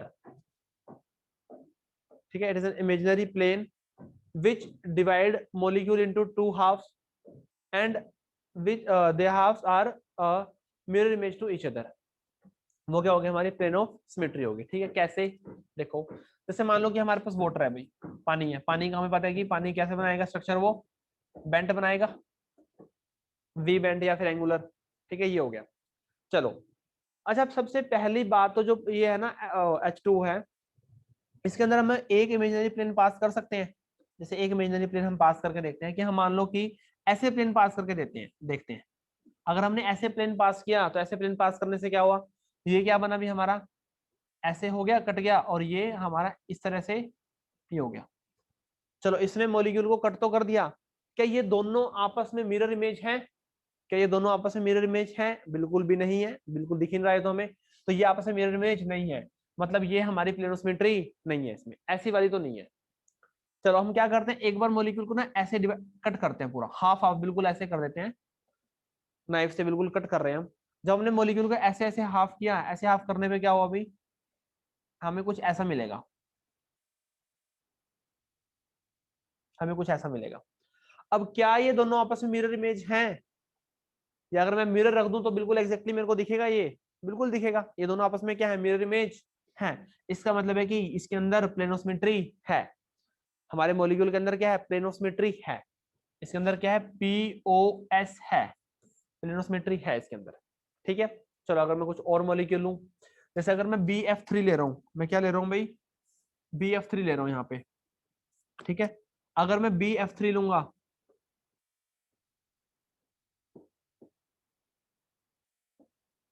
ये मैं BF3 ले रहा हूँ, हमें पता है कि जैसे जो हमारा BF3 मॉलिक्यूल है, क्या इसके अंदर प्लेनो सिमेट्री है या नहीं है? सबसे पहली बात तो ये पता होना चाहिए कि जो ये हमारा इसमें जो हाइब्रिडाइजेशन है ना sp2 है। sp2 का मतलब है ये क्या हो गया, ट्राइगोनल प्लेनर। ट्राइगोनल प्लेनर का मतलब है कि जो ये बोर्ड है ना, बोर्ड के प्लेन में ही है। इसमें अभी ये बोर्ड के प्लेन में ही है। अगर ये बोर्ड के प्लेन में ही है तो एक तो इसके अंदर सेंट्रोस में प्लेनोसिमेट्री हो ही जाएगी। कैसे हो जाएगी? अगर मैं इसको स्लाइस कट कर दूं, अगर मैं क्या कर दूं, इसको स्लाइस कट कर दूं, अगर मैं इसको स्लाइस कट करूंगा ऐसे, तो सारे के सारे मॉलिक्यूल्स को क्या करेगा, ये हाफ हाफ हाफ करते जाएगा, और वो क्या होंगे, आपस में एक दूसरे के मिरर इमेज होंगे। तो इसके अंदर फिर प्लेनोसिमेट्री है वो तो। चलो और चेक कर लेते हैं, वो नहीं चेक करते, हम कोई और चेक कर लेते हैं। चलो हम कोई और चेक कर ले। अगर मैं मॉलिक्यूल को ऐसे कर दूं, यहाँ से कट कर दूं बिल्कुल, अगर मैं मॉलिक्यूल को यहाँ से कट कर रहा हूँ, यहाँ से कट करने पे क्या होगा भाई, बिल्कुल मेरे को दो इक्वल हाफ मिलेंगे, और जो वो दो इक्वल हाफ होंगे and they form mirror image to each other. इसका मतलब इसके अंदर प्लेनोसिमेट्री है। कितनी है? चलो बताओ, फटाफट बताओ भी कितनी है। चलो इतनी तो बता ही सकते हो, मैं बोलता रहूंगा। बताओ BF3 के अंदर कितनी प्लेनोसिमेट्री हैं? ऑब्वियसली चार होंगी, एक ऐसे, एक ऐसे और एक ऐसे, तीन तो ये होगी है। और एक क्या आ जाएगा, स्लाइस कट, इसको बोलते हैं स्लाइस कट। वैसे मैंने ऐसे कोऑर्डिनेशन के अंदर बताया था तुम्हें, स्लाइस कट। कोऑर्डिनेशन वाला थोड़ा आपको हेल्प करेगा यहाँ पे। तो प्लेनोसिमेट्री कितनी आएगी भाई यहाँ पे, चार आ जाएंगे। कितनी प्लेनोसिमेट्री आएंगे यहाँ पे, चार प्लेनोसिमेट्री आ जाएंगे। ठीक है, चलो फटाफट बता रहा हूँ मैं एक एग्जाम्पल और, एक एग्जाम्पल और से बताना है आपने। जैसे आपके पास मान लो कि ये हमारे पास बेंजीन है। बताओ बेंजीन के अंदर टोटल प्लेनोसिमेट्री कितनी है, कितनी प्लेनोसिमेट्री है इसके अंदर, बेंजीन के अंदर, फटाफट बताओ मेरे को।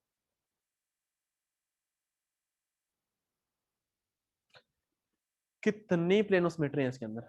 कृति का गलत है।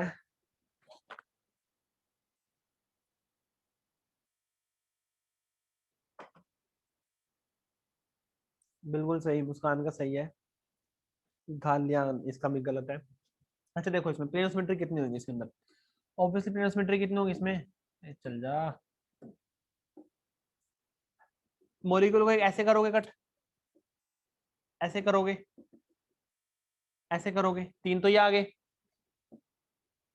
चार, पांच, छह, सिक्स तो आ जाएंगे यहाँ से, और एक क्या आएगा, स्लाइस कट आएगा। एक क्या आएगा, स्लाइस कट आएगा। सिक्स तो ऊपर से आएंगे, और एक क्या आएगा, स्लाइस कट आएगा। तो टोटल कितने हो जाएंगे ये, सेवन हो जाएंगे। टोटल कितने हो जाएंगे ये, सेवन हो जाएंगे। तो इसमें कितनी है अभी, सेवन प्लेनोसिमेट्री है। ठीक है, चलो मैं कुछ नोट करो, फिर मैं आपको कुछ मॉलिक्यूल्स और देता हूँ। आपने बताना है कि इसके अंदर सेंट्रोसिमेट्री है या नहीं है तो कितनी है, फिर वही बताना है। कर दूं, क्लियर कर दूं?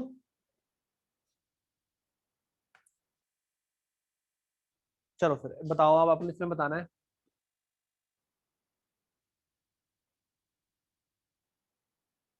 मतलब ये आपको पता है कि अबाउ द प्लेन है।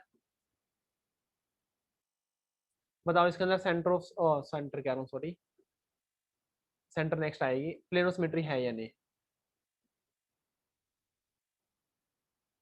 कोई आइटम लगा दो, कोई लगा दो, मैंने सीएल लगा दिया मान लो,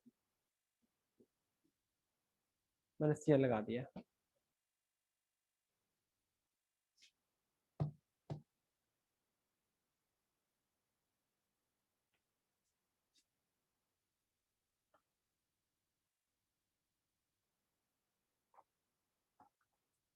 प्रेजेंट है, अच्छा ये चलो, मैं ये आपका क्वेश्चन वन है और ये टू है, इससे लिख दो। बताओ फटाफट बताओ। अबाउ प्लेन में है सर, हाँ अबाउ द प्लेन है ये। बताओ इसमें सेंटर प्लेनोसिमेट्री है या नहीं है? चलो सबसे पहले कौन सी करोगे, इस मॉलिक्यूल में देखते हैं। अच्छा ये बताओ, मॉलिक्यूल को अगर मैं ऐसे करूं, ऐसे कट करूं, तो ये होगी इसके अंदर या नहीं होगी प्लेनोसिमेट्री? यस और नो, वाई एन डाल देना। ऐसे होगी या नहीं होगी इसमें, बताओ फटाफट। नहीं होगी, बिल्कुल सही है, नहीं होगी भाई। हाँ नहीं होगी। अगर मैं मॉलिक्यूल को ऐसे कर रहा हूं, अब है या नहीं है? बताओ भी फटाफट बताओ, अब भी नहीं है क्या? अब तो इसके अंदर होगी। हाँ अब तो इसके अंदर है। देखो जिस एटम में से प्लेन पास करके जाता है ना, उस एटम को इग्नोर करना है, जैसे आप बाकी लोगों को करते हो। जिस एटम में से क्या करता है, आपका प्लेन पास होके जाएगा, उस एटम को क्या करना है, आप इग्नोर करना है। मतलब बाकी एटम को चेक करो। इस क्लोरीन में से पास किया, इस कार्बन में से किया, इस कार्बन में से किया, इस क्लोरीन में से किया, तो बस आपने इनको चेक करना है। तो ये दूसरे क्या बन रहा है, मिरर इमेज बन रहा है, इसका मतलब ये प्लेनो सिमेट्री है। कितनी है इसमें, सिर्फ एक ही होगी भाई इसमें। कितनी है इसके अंदर, एक ही होगी, ऐसे यही वाला होगा प्लेन इसमें। ठीक है, चलो इसमें देखो, अच्छा ये भी देखो ऐसे, देखो अबाउट द प्लेन ऐसे, और ये भी कैसे ऐसे, ये अबाउट द प्लेन है ये। तो ऑब्वियसली इसके अंदर एक तो प्लेनो सिमेट्री ये जाएगी, और ऐसे तो हम कर ही सकते हैं इसको, क्योंकि जिस एटम से पास हो जाता है उसको हम क्या करते हैं, बिल्कुल इग्नोर करते हैं उसको। ठीक है बात, ये तो कितनी हो जाएगी इसके अंदर प्लेनो सिमेट्री, इसके अंदर आपकी दो प्लेनो सिमेट्री होगी। बात समझ में आई है? ठीक है, तो उसके अकॉर्डिंग करो। अच्छा चलो इसके अंदर बताओ, इसके अंदर प्लेनो सिमेट्री है या नहीं है?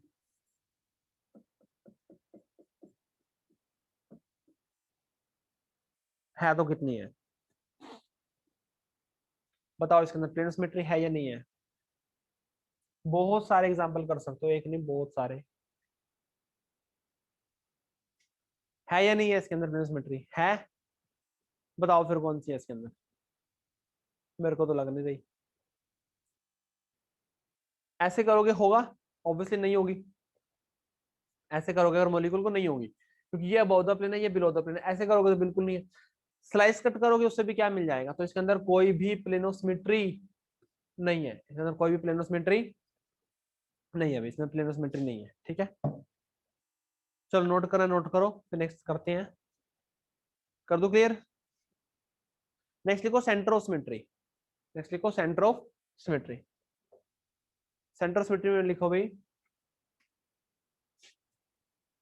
अ पॉइंट फ्रॉम विच, देखो a point from which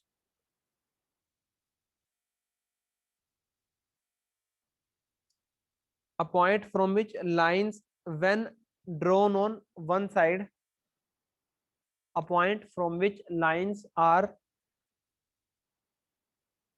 drawn on one side and produce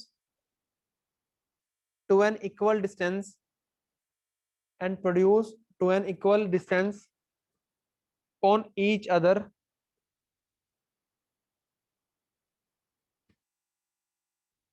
known as center of symmetry।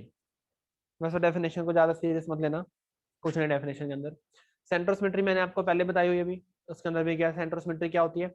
एक हमारा सेंटर, जैसे हमने मान लिया कि हमारे पास हेक्सागन है ये हमारा एक सेंटर, या हमने बेंजीन मान लिया ये। सेंटर से एक पर्टिकुलर डिस्टेंस पे चल के जाओ, सेंटर से एक पर्टिकुलर डिस्टेंस चलो, कहीं किसी मर्जी डायरेक्शन में चल जाओ, मान लो हम यहाँ चले गए, वापस आओ इसके पास दोबारा 180 रोटेट हो, और उतना डिस्टेंस अगर वापस चल पाओ और आपको सेम एटम्स मिल जाए, तो ये क्या हो जाएगा, मतलब उसके अंदर सेंट्रोसिमेट्री है। उसके अंदर क्या है, सेंट्रोसिमेट्री है। यहाँ से जाओ, इधर गए, फिर वापस आए, 180 पे रोटेट हो गए, उतना डिस्टेंस और सेम एटम, सब कुछ आपको सेम लोग आपको वापस मिल जाए, इसका मतलब वहां पे सेंट्रोसिमेट्री है। जैसे मैंने आपको बताया फैन के अंदर, जैसे हम फैन में जो हमारे जो फैन है, फैन में इस तरह से अगर मैं बनाऊं फैन, तीन ब्लेड होते हैं फैन के अंदर, तो फैन में सेंट्रोसिमेट्री है या नहीं है, अभी शायद मैंने पहले बताया हुआ आपको। हाँ जी, फैन में सेंट्रोसिमेट्री है या नहीं? ऑब्वियसली फैन में सेंट्रोसिमेट्री नहीं है, क्योंकि अगर हम एक फैन के एक ब्लेड पे जाते हैं, फिर वापस आएंगे, 180 रोटेट होंगे, तो हमें यहाँ पे कुछ भी नहीं मिलता, तो सेंट्रोसिमेट्री यहाँ पे नहीं है। COS कोस इसमें नहीं है, यहाँ पे कोस है। ठीक है, अगर फैन हमारा चार ब्लेड का हो, कईयों के घर चार ब्लेड के लगे हैं अभी, तो चार वाले में तो हो जाएगी भाई, चार वाले में तो हो जाएगी ना, एक पर्टिकुलर डिस्टेंस पे चलेंगे, उतने वापस आ जाएंगे, चार ब्लेड वाले में हो जाएगी, तीन वाले में नहीं होगी। ठीक है ना, कईयों के घर चार वाले लगे होते हैं, कई अमीरों के घर, तो वहां पे सेंट्रोसिमेट्री है, और तीन वाले में सेंट्रोसिमेट्री नहीं है। ठीक है, चलो मैं कुछ मॉलिक्यूल्स देता हूँ आपको, आपने बताना उसके अंदर प्लेन भी और सेंटर भी दोनों के दोनों बताने हैं, उसके अंदर है या नहीं है। ठीक है, अभी मैं कुछ मॉलिक्यूल्स दे रहा हूँ, आपने बताना उसके अंदर प्लेन भी है और सेंट्रोसिमेट्री, दोनों के बारे में बताना है आपने।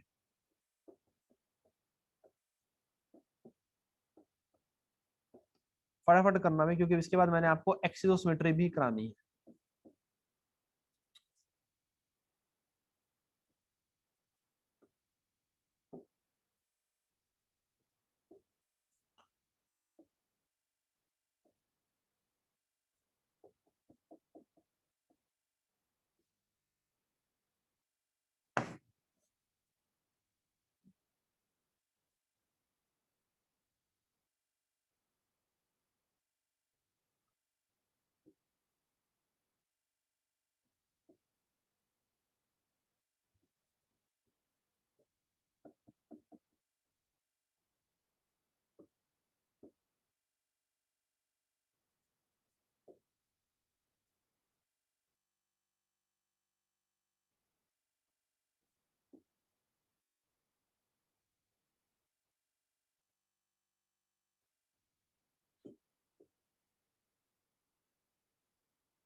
चलो फटाफट ये बता दो, 6-7 एग्जांपल से हैं क्योंकि हमने एक्सियोसिमेट्री भी करना है। सर अगर मॉलिक्यूल में डबल और ट्रिपल बॉन्ड है तो वो क्या फंक्शन ग्रुप काउंट होते हैं?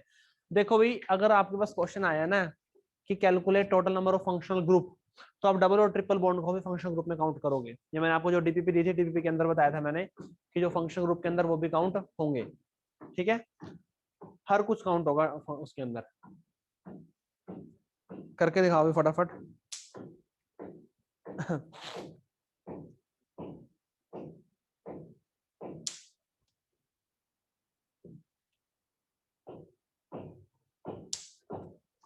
फटाफट करके दिखाओ, ये 7 क्वेश्चन है, फिर एक्सोसिमेट्री करते हैं।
कर ले भी सबने?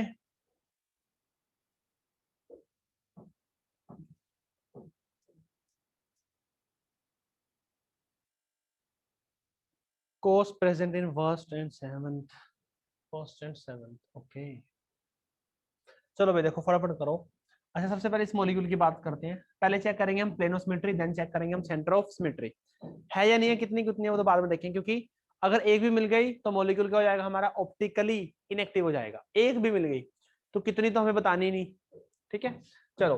अच्छा देखो, ये जो हमारा मॉलिक्यूल है, ये जो कार्बन है, कार्बन sp2 कार्बन है।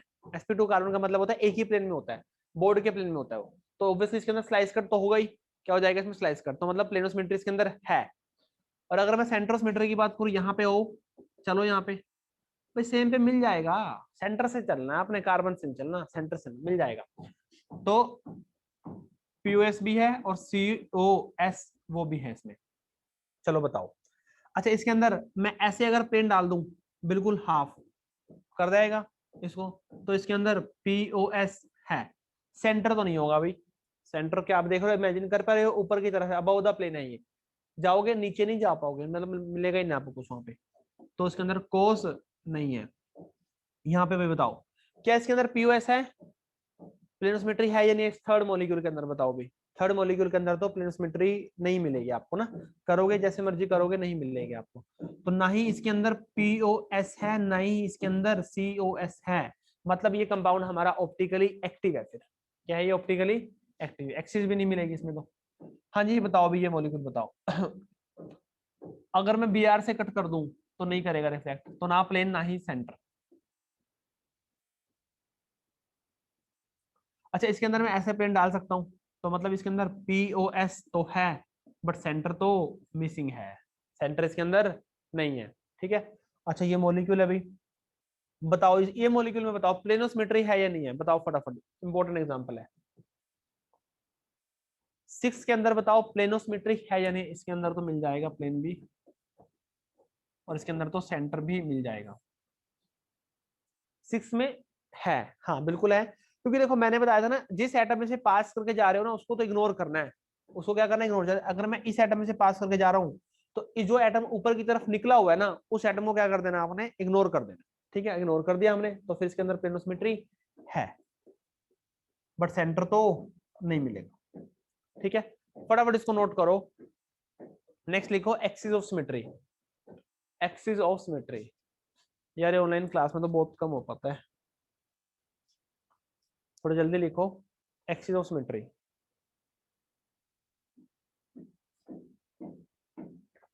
चलो एक्सिस में लिखो भाई।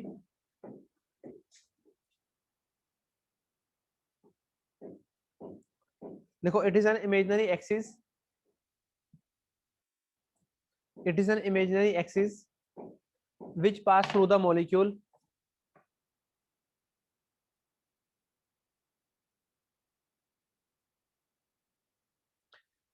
it is an imaginary axis which pass through the molecule, rotated it at certain angle,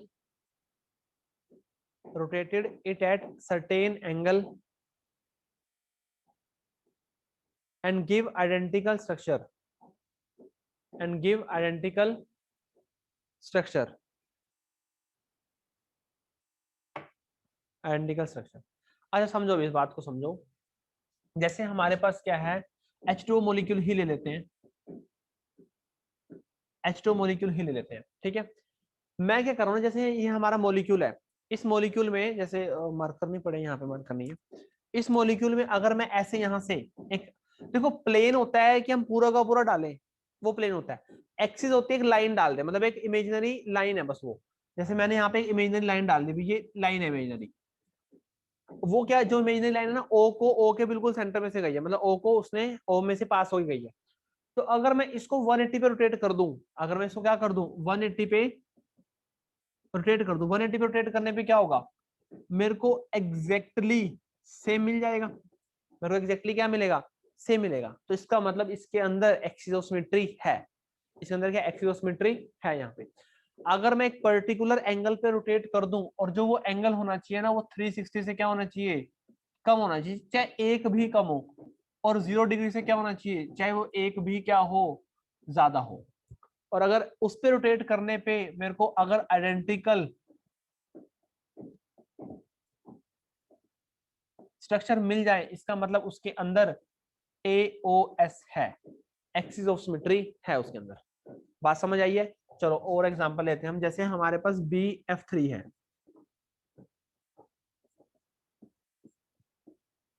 BF3 है, मैंने इसके अंदर ना ऐसे जैसे ही हमारा ये है, इसको ऐसे ही हम प्लेन डाल रहे हैं, वो डाल रहे हैं, एक्सिस डाल रहे हैं। ऐसे एक्सिस डालने पे क्या होगा, अगर मैं इसको 120 पे रोटेट कर दूं, अगर मैं ऐसे डाल के इसको 120 पे रोटेट कर दूं, मतलब अगर ये इस तरह से 120 पे रोटेट होए, तो 120 पे रोटेट होने पे क्या होएगा, हमें एग्जैक्टली सेम क्या मिल जाएगा, BF3 मिलेगा। क्या मिलेगा, BF3 मिलेगा। हमें क्या मिल गया, आइडेंटिकल मिल गया, इसका मतलब इसके अंदर ये एक्सियोसिमेट्री है, इसके अंदर क्या है, एक्सियोसिमेट्री है ये। अच्छा अब देखना, आप अगर आप बुक्स वगैरह में देखोगे तो एक्सिस के ना नाम लिखे होते हैं, C2 है, C3 है, C4, C6, इस तरह से नाम लिखे होते हैं। तो एग्जैक्टली नाम क्या होते हैं, जो आपकी एक्सिस है ना उसको बोलेंगे CN, क्या बोलेंगे, CN बोलेंगे। और जो n होगा ना, n वो होगा जो 360 को डिवाइड करने पे आएगा, 360 से जिसको डिवाइड करेंगे, ठीक है, और जिसको 360 से डिवाइड करेंगे, ठीक है, ये अभी। चलो जैसे हमने H2O मॉलिक्यूल के अंदर हमने क्या किया, 180 पे क्या किया, उसको रोटेट किया 180 पे, तो मतलब n की वैल्यू क्या पुट कर दो यहाँ पे, 180 पुट करो। जैसे आप n की वैल्यू 180 पुट करोगे तो आपके पास जो क्या होगा, यहाँ पे क्या आ जाएगा निकल के, C2 निकल के आएगा। क्या निकल के आएगा, C2, मतलब इस एक्सिस का नाम क्या हो गया फिर, ये C2 एक्सिस हो गया। इस एक्सिस का नाम क्या होगा, C2। C2 का मतलब है जो हमारा थीटा है वो कितना होगा, 180 डिग्री होगा। C3 का मतलब क्या है, अभी 360 को किस नंबर से डिवाइड करें कि C वहां पे 3 आए, तो वो हो जाएगा, हो एक मिनट यार, मैंने यहाँ पे तो वही कह रहा हूँ, यहाँ पे थीटा लिखो, ठीक है। तो इसका मतलब है कि मेरे को 120 से डिवाइड करना पड़ेगा। C4 का मतलब क्या है, मेरे को 90 से डिवाइड करना पड़ेगा। C6 का मतलब क्या है, मेरे को 60 से डिवाइड करना पड़ेगा, ठीक है। तो बस यहीं पे आगे, अगर 180 पे रोटेट करने पे आपकी आइडेंटिकल मिल रहे हैं, इसका मतलब C2 है। अगर 120 से रोटेट करने पे अगर आपको आइडेंटिकल मिल रहे हैं, इसका मतलब वहाँ पे C3 है। 90 पे रोटेट करने पे अगर आपको आइडेंटिकल मिल रहा है, इसका मतलब C4 है। और 60 पे रोटेट करने पे मिल रहे हैं तो C6 है। और भी बहुत सारे कुछ निकल सकते हैं, ठीक है। चलो मैंने ऐसी लाइन डाली, हमने कितने पे रोटेट किया, 120 पे, इसका मतलब है कि इसके अंदर C3 है, इसका मतलब इसके अंदर C3 है, 120 मतलब C3 है, ठीक है। अच्छा इसमें एक तरीके से और भी प्रेजेंट हो सकती है, कैसे, अगर मैं मॉलिक्यूल को ऐसे डाल दूं, हाफ ऐसे डाल दूं, अरे यार,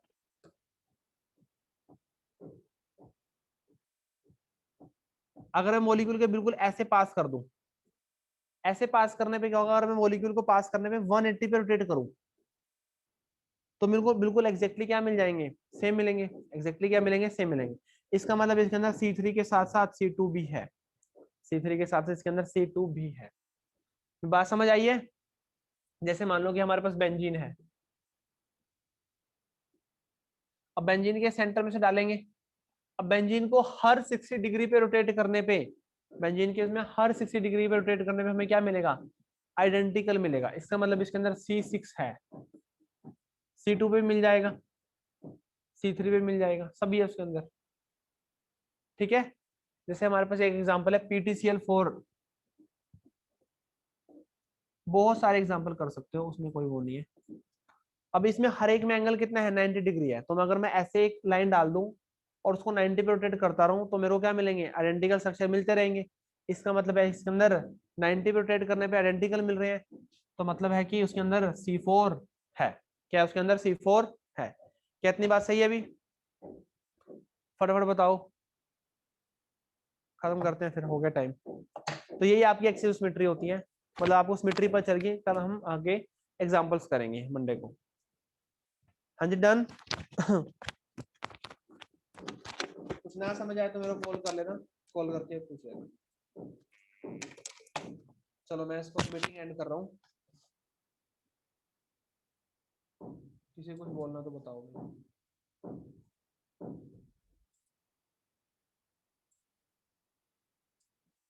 चलो फिर मीटिंग कर रहे हैं एंड।